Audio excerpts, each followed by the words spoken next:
অবশেষে টিকা আমদানি নিয়ে অনিশ্চয়তার কথা জানালো একমাত্র আমদানিকারক প্রতিষ্ঠান বেক্সিমকো। কূটনৈতিক পর্যায়ে চাপ প্রয়োগের আহ্বান। এরপরে আমাদের সরকারের চুপ করে থাকার কোনো কারণ নেই।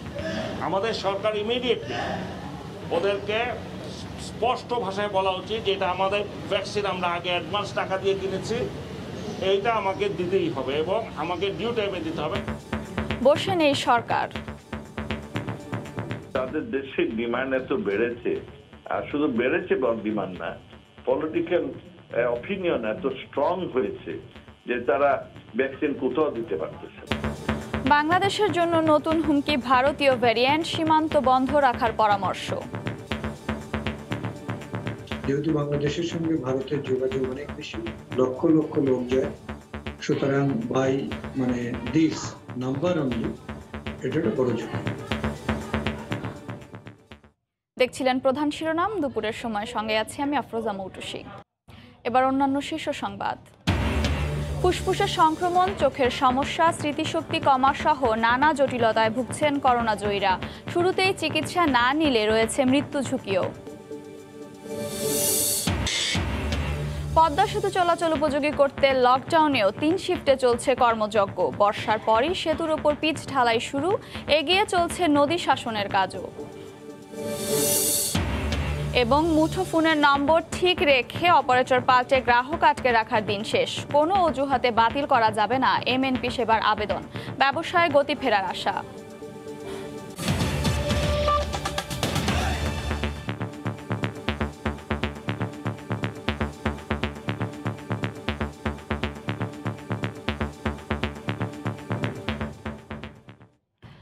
আগাম টাকা দিয়েও ভারতীয় প্রতিষ্ঠান সেরাম ইনস্টিটিউট 2 মাস ধরে টিকা না পাঠানোয় সরকারকেই সরব হওয়ার কথা বলছে টিকা আমদানির দায়িত্বে থাকা একমাত্র প্রতিষ্ঠান বেক্সিমকো।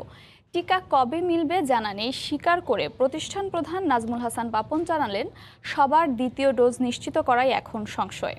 এদিকে পররাষ্ট্রমন্ত্রীর সাফ জবাব, বসে নেই সরকার, তৎপর হতে হবে বেক্সিমকোকেও। গত 21 জানুয়ারি বাংলাদেশের হাতে তুলে দেয়া হয় ভারত সরকারের উপহার 20 লাখ ডোজ টিকা। এর 4 দিনের মাথায় নির্ধারিত সময়ের আগেই দেশে আসে সেরাম ইনস্টিটিউট থেকে কেনা 50 লাখ ডোজের প্রথম চালান। ফেব্রুয়ারিতে আরও 20 লাখ ডোজ আসার পর চুক্তি অনুযায়ী আসেনি আর কোনো চালান। এর বাইরে মিলেছে ভারতের উপহারের আরও 13 লাখ ডোজ। সব মিলিয়ে দেশে 1 কোটি 3 লাখ ডোজ টিকার মধ্যে এরই মধ্যে প্রয়োগ হয়েছে 78 লাখ। এই যখন অবস্থা, তখনও সরকারের অনুমোদন না পাওয়ার অজুহাতে 2 মাস ধরে টিকার চালান আটকে রেখেছে সেরাম ইনস্টিটিউট। যদিও প্রতিষ্ঠানটিকে আগাম পরিশোধ করা হয়েছে 1.5 কোটি ডোজের টাকা। সরকারকেই জোরালো উদ্যোগ নেয়ার কথা বলছে সেরামের দেশীয় এজেন্ট বেক্সিমকো। আমার কথা হচ্ছে যে আমরা যেই টাকা সরকার অগ্রিম টাকা দিয়ে যেটা পে করেছে, এইটা আটকানোর কোনোভাবেই তারা পারে না, কোনোভাবেই সেটা পারে না। টাকা নিয়ে দেবে না, এটা শুধু আমি মনে করি যে এটা কোনোভাবেই গ্রহণযোগ্য না। বর্তমান অবস্থায় দেশে টিকা বানানোর বিকল্প নেই জানিয়ে প্রতিষ্ঠানটির ইঙ্গিত, চলতি বছরই হয়তো মিলবে দেশে তৈরি ভ্যাকসিন। আমাদের সরকার ইমিডিয়েটলি ওদেরকে স্পষ্ট ভাষায় বলা উচিত যেটা আমাদের ভ্যাকসিন আমরা আগে অ্যাডভান্স টাকা দিয়ে কিনেছি, এইটা আমাকে দিতেই হবে। এদিকে পররাষ্ট্রমন্ত্রী বলছেন, সরকার বসে নেই, তৎপর হতে হবে বেক্সিমকোকেও। আর আমরা তো সরকারকে কন্টিনিউয়াসলি বলছি, ভারত সরকারকে কন্টিনিউয়াসলি বলছি ভ্যাকসিন দেওয়ার জন্য, এবং তারা কখনো না করেনি, কিন্তু তারা দিতে পারতেছে না। ভারতে হঠাৎ করোনার প্রাদুর্ভাব বেড়ে যাওয়ায় ভ্যাকসিন পেতে এই জটিলতা সৃষ্টি হয়েছে বলেও জানান পররাষ্ট্রমন্ত্রী। দেবাশিস রায়, সময় সংবাদ, ঢাকা। বাংলাদেশের জন্য নতুন হুমকি করোনার ভারতীয় ভ্যারিয়েন্ট। 3 বার রূপ পাল্টাতে সক্ষম এই নতুন ধরন ছড়াচ্ছে অতি দ্রুত, সেই সঙ্গে 3 গুণ বেশি শক্তিশালীও। দেশে এর সংক্রমণ রোধে আপাতত ভারতের সঙ্গে সীমান্ত বন্ধের পরামর্শ স্বাস্থ্য বিশেষজ্ঞদের। আর তা সম্ভব না হলে ডাবল ডোজ টিকার সনদ নিয়েই বাংলাদেশে ঢোকা নিশ্চিতের তাগিদ তাদের। দেশে প্রতিদিনই করোনা আক্রান্ত ও মৃত্যু রেকর্ড ছাড়াচ্ছে। সংক্রমণের গতি নিয়ন্ত্রণের চেষ্টায় সর্বাত্মক লকডাউন সহ নানা বিধিনিষেধ চলছে। পাশের দেশ ভারতেও করোনা মহামারী লাগাম ছাড়িয়েছে। করোনার নতুন রূপ ট্রিপল মাউন্টেন্ট বা 3বার রূপ পরিবর্তনকারী ভাইরাসটি ভয়াবহ হয়ে উঠেছে, যা অতি দ্রুত ছড়াচ্ছে এবং 3 গুণ বেশি শক্তিশালী। এতে রোগীর মৃত্যু দ্রুত হচ্ছে বলেই মনে করছে কর্তৃপক্ষ, শিশুদেরও যা ভোগাচ্ছে। এ পরিস্থিতিতে বিশেষজ্ঞদের আশঙ্কা, ভারতের করোনার নতুন রূপ বাংলাদেশের জন্যও চরম ঝুঁকির কারণ হয়ে দাঁড়াতে পারে। বাংলাদেশের জন্য একটা বড় ঝুঁকি তৈরি করতে যাচ্ছে দুটো ভাবে। একটা হলো ভারতে যে অসংখ্য সংক্রমণ হচ্ছে, সেখান থেকে এই সংক্রমণটা আমাদের দেশে আসতে পারে। যেহেতু বাংলাদেশের সঙ্গে ভারতের যোগাযোগ অনেক বেশি, লক্ষ লক্ষ লোক যায়, সুতরাং বাই দিস নাম্বার অনলি এটা একটা বড় ঝুঁকি। এই স্বাস্থ্য বিশেষজ্ঞের তাই পরামর্শ, এখনই কার্যকর পদক্ষেপ নিতে হবে বাংলাদেশকে। এক্ষেত্রে ভারতের সঙ্গে সীমান্ত আপাতত বন্ধ রাখার পরামর্শ তার। যদি তা সম্ভব না হয়, সেক্ষেত্রে ভারত থেকে বাংলাদেশে কেউ আসলে ডাবল ডোজ টিকার সার্টিফিকেট বাধ্যতামূলক করার তাগিদ দিলেন তিনি। বাংলাদেশের যে নিজেদের সমস্যা আছে করোনার, তার উপরে এই ভারত থেকে যেন সমস্যাটা এসে আরো সুপার ইম্পোজ সমস্যা না হয়, সেই ব্যাপারে আমাদের খুব মনোযোগ দেওয়া উচিত। ভারত থেকে কেউ আসলে তার আইদার টিকা 2 ডোজ টিকার সার্টিফিকেট থাকা উচিত। এছাড়া বাংলাদেশ থেকে কেউ যদি জরুরি প্রয়োজনে ভারতে যায়, সেক্ষেত্রে তাকেও ডাবল ডোজ টিকার সার্টিফিকেট নিয়ে যাওয়ার পরামর্শ স্বাস্থ্য বিশেষজ্ঞদের। মৌসুম ইসলাম, সময় সংবাদ, ঢাকা। ফুসফুসের জটিলতা, গায়ে প্রচণ্ড ব্যথা, চোখের সমস্যা ও স্মৃতিশক্তি লোপ পাওয়া সহ নানা জটিলতা বাড়ছে করোনাজয়ীদের মধ্যে। অক্সিজেন সিলিন্ডার ব্যবহারকারীদের মধ্যে এসব জটিলতা বেশি পাওয়া যাচ্ছে। চিকিৎসকদের সংখ্যা শুরুতেই চিকিৎসা না নিলে ভবিষ্যতে রয়েছে মৃত্যুর ঝুঁকিও। সেলিয়া সুলতানার রিপোর্টে বিস্তারিত। অক্সিজেনের ঘনত্বের পরিমাণ 21% এবং এই 21% অক্সিজেন নিয়েই একজন সাধারণ মানুষের সব ধরনের অর্গানগুলো সুস্থ এবং কর্মক্ষম থাকে। কিন্তু কোভিড আক্রান্ত রোগীদের অনেক ক্ষেত্রেই অক্সিজেন ব্যবহার করা এবং সেটির কম বেশি হওয়ার কারণে ফুসফুস সহ নানা সমস্যার মধ্যে পড়ছেন। করোনা থেকে সুস্থ হওয়ার সংখ্যা যত বড়ই হোক, পোস্ট কোভিডের ইউনিট প্রায় শূন্য। যারা এসেছেন তারাও আসছেন জটিল অবস্থায়। গাড়ি ব্যথা হচ্ছে, শরীর কিছুটা দুর্বল হচ্ছে, বড় বড় করে শ্বাস আসতেছে, চোখটা মাথাটা কিরকম জানি ভিতরে একটু কেমন জানি লাগে। চিকিৎসকদের মতে ফুসফুস সারা শরীরে অক্সিজেন পৌঁছানোর সুইচ বা সঞ্চালক। কিন্তু কোভিড রোগীদের শ্বাসনালী দিয়ে দীর্ঘ সময় অক্সিজেন গ্রহণে প্রথমেই বড় ধরনের ক্ষতিও হয় এই অর্গানটিতে, যার ফলে শরীরে পানি চলে আসা ছাড়াও দৃষ্টিশক্তি ও স্মৃতিশক্তি হারানো সহ নানা অর্গান ফেলিওরের মূল কারণ। পোস্ট কোভিড পর্যায়ে অক্সিজেন গ্রহণকারীদের মধ্যেই এসব জটিলতা নিয়ে বেশি রোগী আসছেন হাসপাতালে, বলছেন চিকিৎসকরা। যাদের লাংসে ইনভলভমেন্টটা বেশি ছিল, অক্সিজেন পেয়েছে এবং রিকভার করছে, পরবর্তীতে তাদের আবার দেখতে হবে যে তাদের লাংসের ইনভলভমেন্টটা কমে আসছে কিনা, কারণ এটা দীর্ঘমেয়াদী লাংসের সমস্যার দিকে যেতে পারে।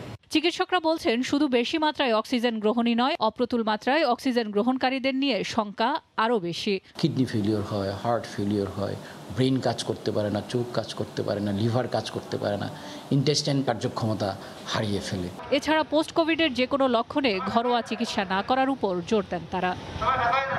সেলিয়া সুলতানা, সময় সংবাদ, ঢাকা। সর্বাত্মক লকডাউনেও পদ্মা সেতু চলাচল উপযোগী করতে 3 শিফটে রাত দিন চলছে কর্মযজ্ঞ। সেতু কর্তৃপক্ষ জানিয়েছে, আগামী বর্ষা মৌসুম শেষে সেতুর উপরে পিচ ঢালাই শুরু হবে। আর পদ্মায় বিলীনের পর নতুন করে আনা 192টি স্ট্রিঞ্জার চলতি মাসের শেষের দিকে স্থাপন করা হবে। বিস্তারিত নাসির উদ্দিন উজ্জ্বলের রিপোর্টে, ক্যামেরায় ছিলেন আবু সাইদ। পদ্মা সেতুতে সর্বাত্মক লকডাউনেও পুরোদমে চলছে কাজ। সেতুর উপরে রোডওয়ে, নিচে রেলওয়ে স্ল্যাব বসছে সমানতালে। রেলওয়ে স্ল্যাবের অগ্রগতি 85% আর রোডওয়ে স্ল্যাবের অগ্রগতি 79%। রেলিংয়ের 665টি প্যারাপেট ওয়াল এবং রেলওয়ে স্ল্যাবের শেয়ার পকেট বসে গেছে 641টি। করোনার চ্যালেঞ্জেও কাজের অগ্রগতিতে খুশি সেতুকর্মীরা। ব্লক পইতেছে, বস্তা পইতেছে, এই পদ্মা সেতুর স্বার্থে কাজ করতেছে। অতি দ্রুত কাজটা চলছে আর এতে আমাদের কাছে খুব হ্যাপি লাগছে। পদ্মায় বিলীন হয়ে যাওয়ার পর নতুন করে লুকজেমবার্গ থেকে আনা 192টি স্ট্রিঞ্জার কনস্ট্রাকশন ইয়ার্ডে ঘষামাজা চলছে। চলতি মাসের শেষের দিকে এগুলো স্থাপন শুরু হবে। রোডওয়ে স্ল্যাব বসানো হয়েছে এবং দুই দিক থেকে রোডওয়ে স্ল্যাব বসানো চলমান আছে। আর যে স্ট্রিঞ্জারগুলো বাইরে থেকে আমদানি করা হয়েছে সেগুলো ঘষামাজা করে ব্যবহার উপযোগী করা হবে। পদ্মা জাজিরার দিকে ধাবিত হয় বর্ষা সামনে রেখে পদ্মা সেতুর নদী শাসনের কাজও পাল্লা দিয়ে চলছে। পর্যাপ্ত সরঞ্জামাদি রয়েছে, বর্ষা সামনে রেখে দ্রুত গতিতে এগিয়ে চলছে কাজ। পদ্মা সেতুর সার্বিক অগ্রগতি প্রায় 85%, আর মূল সেতুর অগ্রগতি 93% ছাড়িয়ে গেছে। 41টি স্প্যানের 32টিতেই রোডওয়ে এবং রেলওয়ে স্ল্যাব বসানো হয়ে গেছে। স্ল্যাব বসানো বাকি রয়েছে মাত্র 9টি স্প্যানে। মুন্সিগঞ্জের পদ্মা সেতু প্রকল্প এলাকা থেকে নাসির উদ্দিন উজ্জ্বল, সময় সংবাদ। মুঠোফোনের নম্বর ঠিক রেখে অপারেটর বদলে ইমার্জেন্সি ব্যালেন্স দিয়ে গ্রাহক আটকে রাখার দিন শেষ হচ্ছে। শুধু তাই নয়, অপারেটররা দিতে পারবে না কোড সংক্রান্ত জটিলতার অজুহাতও। বিটিআরসি বলছে মুঠোফোন অপারেটরদের অসহযোগিতায় ঢুকছে এমএনপি কার্যক্রম। ব্যবসা না থাকায় এমএনপি অপারেটরকে রাজত্ব ভাগাভাগিতে ছাড় দিয়েছে বিটিআরসি। সেবায় গতি আনতে নিয়ন্ত্রক সংস্থার কঠোর সিদ্ধান্তকে স্বাগত জানিয়েছে ইনফোজিলিয়ন টেলিটেক বিডি ও মুঠোফোন অপারেটর রবি। শুভ খানের রিপোর্ট। এমএনপি মূলত নম্বর ঠিক রেখে গ্রাহকদের ভালো মানের সেবাদাতাকে বেছে নেওয়ার প্রক্রিয়া। 2018 সালে এমএনপি সেবা চালুর পর থেকে মুঠোফোন অপারেটরদের বিরুদ্ধে অভিযোগ, গ্রাহকদের অপারেটর বদল আটকাতে অজান্তে ইমার্জেন্সি ব্যালেন্স সরবরাহ করেন তারা। আবেদন বাতিলে দেওয়া হয় এসএমএস কিংবা অন টাইম পাসওয়ার্ড জটিলতার অজুহাত। হঠাৎ করে 2 দিন পরে জানানো হচ্ছে যে এর আগে এত বাকি ছিল। এটা কোনোভাবে কাম্য না, কোনো অপারেটরের জন্যই কাম্য না। এমএনপি অপারেটর ইনফোজিলিয়ন টেলিটেক বিডি বলছে, এমএনপি সেবার ক্ষেত্রে ইমার্জেন্সি ব্যালেন্সে বাতিল হয় 15 থেকে 20% আবেদন। 2018 সালে মাসে গড়ে 57,000 গ্রাহক অপারেটর বদল করলেও বর্তমানে এ সংখ্যা মাত্র 15,000। আমাদের রেভিনিউ আর্নিং এর উপরে, আরওআই এর উপরে একটা ক্রিটিক্যাল ইম্প্যাক্ট ফেলেছে। ব্যবসায়িকভাবে ধুঁকতে থাকায় এমএনপি অপারেটরকে আর্থিক ছাড় দিয়েছে বিটিআরসি। সরকারের সঙ্গে রাজস্ব ভাগাভাগির হার 15% থেকে কমিয়ে 5% করা হয়েছে। এবার গ্রাহক আটকানো বন্ধে উদ্যোগ নিল বিটিআরসি। যদি কোনো টাকা পয়সা বকেয়া থাকে, যে এমএনওর সাথে সে যুক্ত হতে চায়, তার কাছে সেটার দায়িত্ব গ্রহণ করতে পারে, অথবা বিটিআরসি কে তারা জানাতে পারে। BTRC will take action. কিন্তু কোনো মতেই কোনো এমএনপি জন্য যদি কেউ আবেদন করে, তাহলে ওটাকে হল্ট করানো যাবে না। ইনফোজিলিয়ন টেলিটেক বিডি বলছে, এতে সেবা ও ব্যবসায় গতি আসবে। 10 থেকে 15% পোর্টিং বাড়বে বলে আমি মনে করি। দেশের 17 কোটি মুঠোফোন গ্রাহকের মধ্যে এ পর্যন্ত প্রায় 11 লাখ গ্রাহক অপারেটর বদল করেছেন। শুভ খান, সময় সংবাদ, ঢাকা। লকডাউনে কাজ হারিয়েছেন, হন্যে হয়ে তাই অনেকেই এখন পথে নামছেন কাজের খোঁজে। কেউ কেউ পেশা পাল্টে চালিয়ে যাচ্ছেন টিকে থাকার লড়াই। অর্থনীতিবিদরা বলছেন, মধ্যবিত্তদের কথা মাথায় রেখে লকডাউনে প্রয়োজন সমন্বিত পরিকল্পনার। মন্ত্রীপাড়ার অভিজাত এলাকায় হয়তো বড্ড বেমানান নাজমা বেগম। মধুপুর থেকে 1 দশক আগে ঢাকা এসেছিলেন জীবিকার খোঁজে। ফুলের ব্যবসা করতেন বলেই মেয়ের নাম রেখেছেন দোলন। তাকে নিয়ে ফুটপাতে এখন মাস্ক বিক্রি করছেন। ফুল টুল ফালাই দিয়ে 5 দিন বাসায় বসার পরে এখন আর সংসার চলে না, তারপরে দিয়ে এই মাস্ক বিক্রি করা হচ্ছে। কামাই নাই, রুজি নাই, বেচা বিক্রি নাই, লোকজন নাই, আগেরটাই ভালো ছিল। নাজমার মতো এরকম অসংখ্য গল্প ছড়িয়ে আছে রাজধানীর পথে পথে। কেউ রাজমিস্ত্রির কাজ করতেন, কেউ বা রেল স্টেশনের কুলি কিংবা ভ্যান গাড়ির চালক। আজ তাদের সবার পরিচয়, তারা কর্মহীন। আগে আমি রং করতাম, আর এখন আমার জীবনটা রং ছাড়া হয়ে গেছে। চোখে মুখে অন্ধকার দেখতেছি। গতবার লকডাউন দিছে, এই দুর্গাতিরান দিছে, ও দুর্গাতিরান দিছে, আমার গোপাটে পড়ছে। আর এই বছর তো বাবা কেউ কিছু দেয় না। সকালে ছুটি আসি বাসা থেকে, সন্ধ্যাবেলা আবার বাসায় ফিরে যাই, কোনো কাজ কাম পাই না। সংসারের ভিতরে 5 জন খাওয়াইয়া, আমি একলা খাড়াইয়া। তা আমি যদি না কাম করতে 5 জন কাম না চলবে। কিছু পয়সা জমা না আসলো, খাওয়া শেষ, চিকিৎসা করুন থেকে। প্রধানমন্ত্রী ঠিকই দিতে আছে গরিবের লাগিয়া, কিন্তু ওটি আর গরিবে খায় না। ওই বোয়ালটা খাইতে খাইতে পুটির দ্বারে পুটিরও খেয়ালায়। প্রান্তিক এই মানুষদের পরিকল্পনা রেখে লকডাউন কার্যকরের পরামর্শ অর্থনীতিবিদদের। নিম্ন মধ্যবিত্ত মানুষ যারা অনেকেই কাজ হারিয়েছিলেন আগে, এখন হয়তো আবার কাজে ফেরত আসার চেষ্টা করছিলেন, অনেকের কাছে তাদের ধার কর্জ হয়েছে, তারা কি করে ফেরত আসবেন, তাদেরকে কি করে সহযোগিতা করা যাবে, সেই চিন্তাটা থাকতে হবে। স্বাস্থ্যবিধির বিষয়টি মাথায় রেখেই বিকল্প কর্মসংস্থানের দাবি কাজ হারানো মানুষদের। এমন না যে খুব বেশি সাজানো বিলাসী জীবন ছিল তাদের, তবে এটাও ঠিক যে না খেয়ে থাকার দুশ্চিন্তা করতে হয়নি। সর্বগ্রাসী করোনা মানুষের জীবনকে যে কঠিন বাস্তবতার মুখোমুখি করছে, তার সবচেয়ে বড় ধাক্কাটা লাগছে এই খেটে খাওয়া মানুষদের জীবনে। এহসান জুয়েল, সময় সংবাদ, ঢাকা। দেশের দক্ষিণাঞ্চলে ভয়াবহ রূপ নিয়েছে ডায়রিয়া। শুধুমাত্র ভোলাতেই এক সপ্তাহে এ রোগে আক্রান্ত হয়েছেন অন্তত ২৫০০ মানুষ। প্রচণ্ড গরম, লবণাক্ত পানি ব্যবহার এবং বাইরের খাবারই এর জন্য দায়ী বলছেন চিকিৎসকরা। জেলা প্রতিনিধিদের পাঠানো তথ্য ও ছবি নিয়ে রিপোর্ট। হাসপাতালে বেডে শুয়ে কাতরাচ্ছে ডায়রিয়া আক্রান্ত শিশু, পাশে অসহায় মা। এরকম চিত্র দক্ষিণের অনেক হাসপাতালের। গরম বাড়ার সঙ্গে সঙ্গে বিভিন্ন জেলায় দেখা দিয়েছে ডায়রিয়া। প্রতিদিনই হাসপাতালে ভর্তি হচ্ছেন শত শত রোগী। পটুয়াখালী সদর হাসপাতালে তিল ধারণের ঠাঁই নেই। ২৫০ শয্যার হাসপাতালে ডায়রিয়া বিভাগে বেড মাত্র ১৫টি। এতে চিকিৎসা নিতে গিয়ে ভোগান্তির শেষ নেই। বাধ্য হয়ে তাই মেঝে বা বারান্দায় চিকিৎসা নিতে হচ্ছে অনেককে।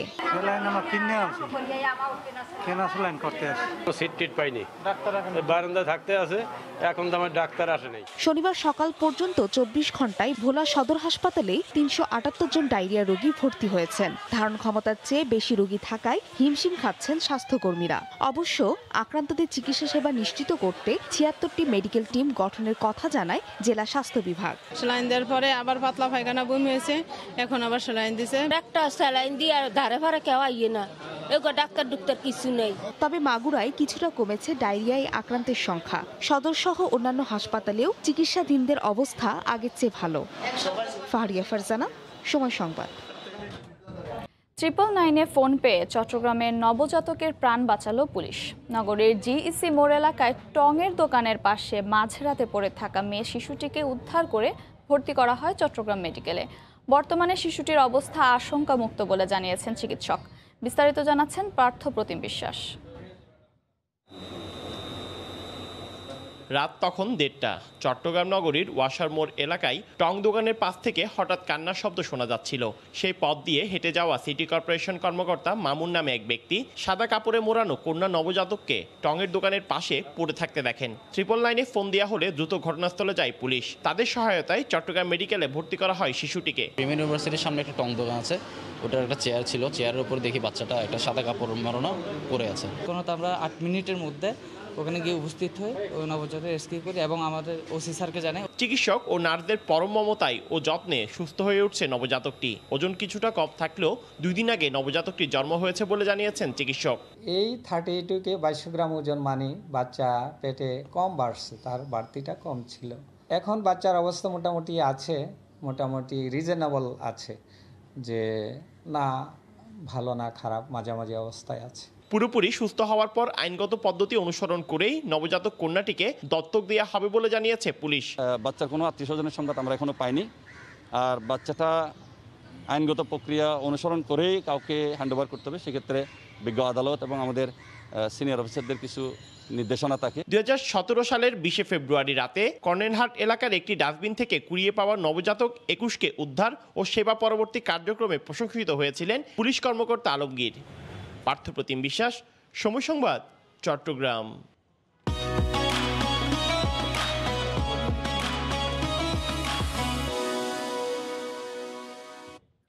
বাজারে পেঁয়াজ আসে কিন্তু রাতে, কিন্তু তার রসিদ নাকি আসে সকালে। এমনই অদ্ভুত যুক্তি দিয়ে ইচ্ছে মতো দাম বেঁধে ভোক্তার ইচ্ছা অনিচ্ছাকে নিয়ন্ত্রণ করছেন কারওয়ান বাজারের ব্যবসায়ীরা। এই নৈরাজ্য হাতে নাতে ধরে বাণিজ্য মন্ত্রণালয় বলছে শুধু জরিমানাতেই সমাধান নয়, বদলাতে হবে মানসিকতাও। এদিকে রমজানে বাড়তি চাহিদাকে পুঁজি করে বাজারে দেদারসে বিক্রি হচ্ছে কর ফাঁকি দিয়ে আনা বিদেশি পণ্য।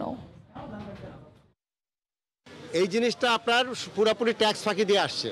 এটি একটি বিদেশি পানীয় যাকে বলা হচ্ছে গাওয়া, কিন্তু পণ্যের গায়ে নেই আমদানিকারকের পরিচয়, লেখা নেই দাম, এমনকি দোকানদার দেখাতে পারলেন না ভাউচারও। কোনো উপায় না পেয়ে কখনো দায় চাপালেন দোকান মালিকের উপর, কখনো বাদামতলির আড়তের উপর। আমদানির সিল কিংবা তার কোনো ডকুমেন্ট এই মোড়কের গায়ে নেই কেন? এটা কি, এটা সরকারদের বস্তু, ওটা স্যার মাহাজন এনে দিয়ে গেছে, আমি সঠিক বলতে পারবো না। সরকারি তদারকিতে হাতে নাতে ধরা পড়ায় করা হলো জরিমানা, কিন্তু জব্দ করা হলো না পণ্যটি। বাদামতলিতে এটা যারা ইম্পোর্ট করে নিয়ে আসে বা তারা যেখান থেকে কিনে নিয়ে আসে, আমরা এর পরবর্তীতে সেখানেও ড্রাইভ দেব। বাণিজ্য মন্ত্রণালয়ের টিম গেল চাল আর মুরগির বাজারেও। নোংরা পরিবেশ ঠিক করতে বলা হলো খেজুরের দোকানগুলোকেও। কালকে 7 টাকা কমে 30 টাকা রেট ছিল বলছে খবরে, আজকে কেন 35 টাকা হবে? একই নৈরাজ্য পেঁয়াজ বাজারের। বলা হচ্ছে পেঁয়াজ আসে রাতে আর তার রসিদ নাকি আসে সকালে, অথচ শ্যামবাজার থেকে কারওয়ান বাজারের দূরত্ব মাত্র 8 কিলোমিটার। আমি শ্যামবাজারে কথা বললাম, স্লিপ ছাড়া তারা কোনো পণ্য আপনার বিক্রি করে না। তাহলে এইখানে আসলে গরমিলটা। বাজার ভর্তি পেঁয়াজ থাকলেও রসিদ নেই কারো কাছে। দায়সারা বক্তব্যে তাই অনিয়ম আড়ালের আপ্রাণ চেষ্টা ব্যবসায়ীদের। রাত্রে দেখা গেছে গাড়ি চালানোর নামাই দিয়ে গেছে, চোতাটা দেয় হলো সকাল আইসা, এ সব সময়। বাজার নিয়ন্ত্রণে বাণিজ্য মন্ত্রণালয়ের সঙ্গে যৌথভাবে মাঠে নেমেছে ভোক্তা অধিকার সংরক্ষণ অধিদপ্তরও। বাজার ব্যবস্থায় এই দুর্বলতা যেমন প্রকাশিত, অজানা নয় তার সমাধানও। কিন্তু এরপরও বছরের পর বছর এই দুষ্টচক্রের জাতাকলে পিষ্ট হচ্ছে ভোক্তারা। তাই কোনো উপলক্ষ এলেই বাজার নজরদারিতে তোড়জোড় না করে দরকার কার্যকর সমাধান। জুবায়ের ফয়সাল, সময় সংবাদ, ঢাকা। অস্কার প্রসঙ্গ, আর মাত্র একদিন পরই বসছে অস্কার আসর। একাডেমি অ্যাওয়ার্ডসের 93তম আসরে যোগ দিতে চলচ্চিত্র দুনিয়ার নামকরা তারকা ও আমন্ত্রিত অতিথিরা ইতিমধ্যে এসে পৌঁছেছেন হলিউডে। গোটা লস অ্যাঞ্জেলস পরিণত হয়েছে তারকাদের মিলন মেলায়। হলিউড থেকে লস্কর আল মামুনের রিপোর্ট। প্রথমবারের মতো বিশ্ব চলচ্চিত্রের সবচেয়ে মর্যাদাপূর্ণ পুরস্কার একাডেমি অ্যাওয়ার্ডসের 93তম আসর বসতে চলেছে রেল স্টেশনে। করোনা মহামারীর মধ্যে সামাজিক দূরত্ব নিশ্চিত করতেই এবার লস অ্যাঞ্জেলেসের ডলবি থিয়েটারের পাশাপাশি ইউনিয়ন স্টেশনেও একযোগে অনুষ্ঠান আয়োজনের সিদ্ধান্ত আয়োজকদের। অস্কারের এবারের আসরে আমন্ত্রণ জানানো হয়েছে বিশ্বের 8 শতাধিক তারকাকে। অতিথি তালিকায় নাম রয়েছে বলিউড তারকা ঋত্বিক রোশন এবং আলিয়া ভাটেরও। স্থানীয় সময় রোববার রাতে অনুষ্ঠিত হবে একাডেমি অ্যাওয়ার্ডসের এবারের আসর। আর এতে সেরা চলচ্চিত্র, সেরা পরিচালক, সেরা অভিনয় শিল্পী সহ মোট 23টি বিভাগে প্রদান করা হবে মর্যাদাপূর্ণ অস্কার পুরস্কার। চলচ্চিত্র দুনিয়ার সবচেয়ে সম্মানজনক পুরস্কার অস্কারের 93তম আসরের জমকালো অনুষ্ঠান অনুষ্ঠিত হবে এই ডলবি থিয়েটারে। ইতিমধ্যে আয়োজকরা সকল আয়োজন সম্পন্ন করেছে। লস্কর আল মামুন, সময় সংবাদ, ডলবি থিয়েটার, হলিউড। লকডাউনে দর্শনার্থী শূন্য চট্টগ্রাম চিড়িয়াখানায় বাঘের শাবক জো বাইডেনের রাজত্ব। দিনভর চলে তার ছুটাছুটি। এই বিষয়ে জানাতে চিড়িয়াখানায় আছেন রিপোর্টার কমল দেব। বিস্তারিত জানতে সরাসরি যাচ্ছি তার কাছে। কমল, চট্টগ্রাম চিড়িয়াখানায় চলছে এখন ব্যাঘ্র শাবক জো বাউডেনের রাজত্ব। অর্থাৎ পুরো চিড়িয়াখানা ঘুরে বেড়াচ্ছে এই বাঘের বাচ্চা। মূলত রাজপরী দম্পতির এই সংসারে 2018 সালে যে বাচ্চা 3টি জন্ম নিয়েছিল, তারপরে আর ঘরে বাচ্চা হয় এই জো বাউডেনের। কিন্তু জন্মের পরে তার 3টে বাচ্চার মধ্যে 2টি বাচ্চা মা দুধ না দেওয়া, 2টি বাচ্চা তাৎক্ষণিকভাবে মারা যায়। এবং তৃতীয় বাচ্চাটি কিন্তু হচ্ছে সে জো বাউডেন, যে এখন বড় হচ্ছে গত 5.5 মাসের বেশি সময় ধরে, যে এই চট্টগ্রাম চিড়িয়াখানার কিউরেটর ডাক্তার শাহাদাত হোসেন শুভের কাছে। আপনি কিন্তু সেই ডাক্তার শুভ কিন্তু গত 5.5 মাস এই বাঘের বাচ্চাটাকে কিন্তু দুধ খাইয়ে একদিন পর্যন্ত তাকে বড় করেছে বা এতটুকু লালন পালন করছে। এখন তাকে প্রতিদিন 1.5 কেজি করে মাংস দেওয়া হয়। প্রতিদিন বেলা করে কিন্তু চট্টগ্রাম চিড়িয়াখানা ঘুরে বেড়াতে হয় এই বাঘের বাচ্চাটাকে। মূলত বাঘের বাচ্চাটি কিন্তু খুব দুষ্টুমিতে কম যায় না। বিশেষ করে আমরা দেখেছি সে বিভিন্ন অন্যান্য যে পশু যেগুলো রয়েছে তাদের খাঁচার সামনে গিয়ে বাকি পশুগুলোকে সে ভয় দেখা। যেহেতু সে বাইরে আছে আর বাকি পশুগুলো কিন্তু খাঁচার মধ্যে, সেখানে তার ভয়ের মাত্রাটাও সে বেশি দেখায়। এবং যখন অন্যান্য পশু পাখি যখন হুড়ুহুড়ি শুরু করে তখন তার আনন্দ হয়। আসলে আমরা দেখেছি সে বেলা কত সকালে একবার এবং দুপুরের পর আরেকবার তাকে পুরো চিড়িয়াখানা ঘোরাতে হয়। তবে ডাক্তার শুভ যেটি জানিয়েছেন আমাদেরকে, আর মাত্র 15 দিন বা 20 দিন এরপরে কিন্তু তাকে স্থায়ীভাবে তাকে খাঁচায় আবদ্ধ করা হয়। তার মধ্যে বাঘের যে প্রতিরূপ, সে বাঘের প্রতিরূপটা কিন্তু ফুটে উঠছে। তবে যেটা এখন দেখতে পাচ্ছি যে চিত্র, সেটি কিন্তু কোনোরকম হিংস্রতা না। অর্থাৎ যে জো বাউডেনের যে হিংস্রতা, সেই হিংস্রতা না। এটি মূলত একটা তার কাছে যে মানুষ, ডাক্তার শুভের কাছে মানুষ হয়েছে সে, মানে এতটুকু তার যে বেড়ে ওঠা, সে বেড়ে ওঠাটা সে কিন্তু সেখানে সে খুব উদযাপন করে। তার নামকরণ নিয়ে একটা কথা আছে, জো বাইডেন কেন তার নামকরণ করা হয়েছে। মার্কিন প্রেসিডেন্ট জো বাইডেন যখন রাষ্ট্রপতি নির্বাচিত হন, তারপর তিনি প্রাণী সংরক্ষণ একটা আইনে তিনি স্বাক্ষর করেন। সেই আইনের প্রতি প্রাণীকে সুরক্ষা দেওয়া হয়েছে সেটিকে তারা সামনে রেখে চিড়িয়াখানা কর্তৃপক্ষ তার এই নামটি দিয়েছে। তো চট্টগ্রাম চিড়িয়াখানা কিন্তু জো বাইডেন ছাড়াও কিন্তু আরও 5টি বাঘ রয়েছে, এটি মোট 6টি বাঘ। এর মাঝে রয়েছে একটি বিরল প্রজাতির সাদা বাঘ রয়েছে, যে সাদা বাঘটি মূলত রাজপরী দম্পতি সংসার এসে 2018 সালে এ বাঘের জন্ম হয়েছে আজ থেকে প্রায় 5.5 মাস আগে, এবং 5.5 মাস আগে জন্ম নেওয়ার পর তার মা পরি তাকে কিন্তু লালন পালন করেনি, তাকে দুধ দেয়নি, তাকে দুধ দিয়েছে ডাক্তার শুভ এবং এই চট্টগ্রাম চিড়িয়াখানার কিউরেটর, এবং তার কাছে 5.5 মাস ধরে লালন পালন হচ্ছে এই বাঘের বাচ্চাটি। এবং আগামী আর কয়েকদিন পরে তাকে তার জন্য যে স্থায়ী খাঁচা ব্যবস্থা করেছে সেই খাঁচা তাকে রেখে দেওয়া হবে। তো এখন পর্যন্ত আমার কাছে ছিল চট্টগ্রাম চিড়িয়াখানা যে বাঘের শাবক যে জো বাউডেন রাজত্ব করে বেড়াচ্ছে তার সর্বশেষ তথ্য। চট্টগ্রাম চিড়িয়াখানা থেকে বাঘের শাবক জো বাইডেনের খবর জানাচ্ছিলেন সহকর্মী কমল দে। এ পর্যায়ে শীর্ষ সংবাদ জানিয়ে দিচ্ছি আরেকবার। টিকা আমদানি নিয়ে অনিশ্চয়তায় একমাত্র আমদানিকারক প্রতিষ্ঠান বেক্সিমকো। কূটনৈতিক চাপের আহ্বান, বাংলাদেশের জন্য নতুন হুমকি ভারতীয় ভ্যারিয়েন্ট। ফুসফুসের সংক্রমণ, চোখের সমস্যা, স্মৃতিশক্তি কমা সহ নানা জটিলতায় ভুগছেন করোনা জয়ীরা। শুরুতেই চিকিৎসা না নিলে রয়েছে মৃত্যু ঝুঁকিও। এই ছিল দুপুরের সময়ের, সঙ্গে থাকুন সময়ের।